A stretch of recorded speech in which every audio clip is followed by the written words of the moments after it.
Hi friends. So Nifty trades update ನೋಡೋಣ. So ನಿನ್ನೆ 20,000 loss ಆಗಿತ್ತಲ್ಲ.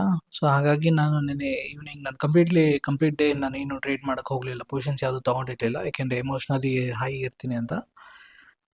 ಯಾವುದು ನಾಳೆಗೆ ಅಂತ ಯಾವುದು ಪೊಸಿಷನ್ಸ್ ತೊಗೊಂಡಿರಲಿಲ್ಲ. ಇವತ್ತು ಮಾರ್ನಿಂಗ್ ನೋಡಿದೆ ನಿಫ್ಟಿ ಕಂಪ್ಲೀಟಾಗಿ ಒಂದು ಫಾಲ್ ಆಗಿತ್ತು.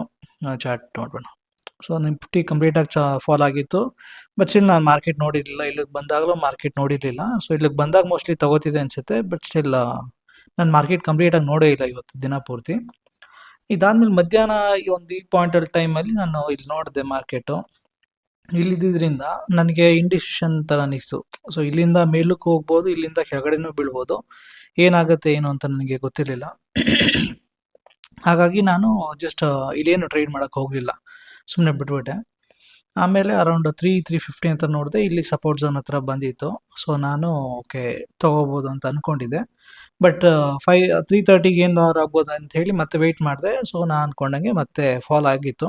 ಸೊ ಫಾಲ್ ಆದಮೇಲೆ ಜಸ್ಟ್ ಅದೇ ನೋಡಿದೆ, ಇದು ಆರ್ ಎಸ್ ಎ ನೋಡಿದೆ, 30 ರೇಂಜಲ್ಲಿ ಓಡಾಡ್ತಾ ಇತ್ತು. ಸೊ ನಾನು ಎಂಟ್ರಿ ತೊಗೊಂಡೆ.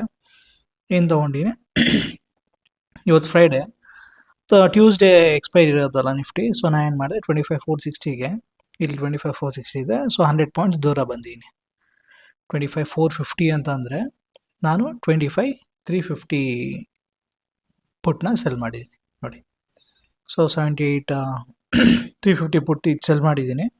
ಇದಕ್ಕೆ ಎಡ್ಜಿಂಗ್ ಆಗಿ 2500ನ ಬೈ ಮಾಡ್ಕೊಂಡಿದ್ದೀನಿ. ಸೊ ನೆಟ್ 79 ಮತ್ತು 27 ತೆಗೆದ್ರೆ 79 ಮೈನಸ್ 27,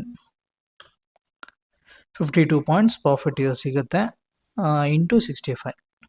ಸೊ ಇಷ್ಟು 3,300 ಪ್ರಾಫಿಟ್ ಪೊಟೆನ್ಷಿಯಲಿಟಿ ಇದೆ. ಬಟ್ ಸ್ಟಿಲ್ ಅದು ಪ್ರೊವೈಡೆಡ್ ಮಾರ್ಕೆಟ್ 350ಗೆ ಬೀಳಿಲ್ಲ ಅಂತಂದರೆ, 2 ಡೇಸಲ್ಲಿ ಬೀಳಿಲ್ಲ ಅಂತಂದರೆ ಇಷ್ಟು ಬರುತ್ತೆ.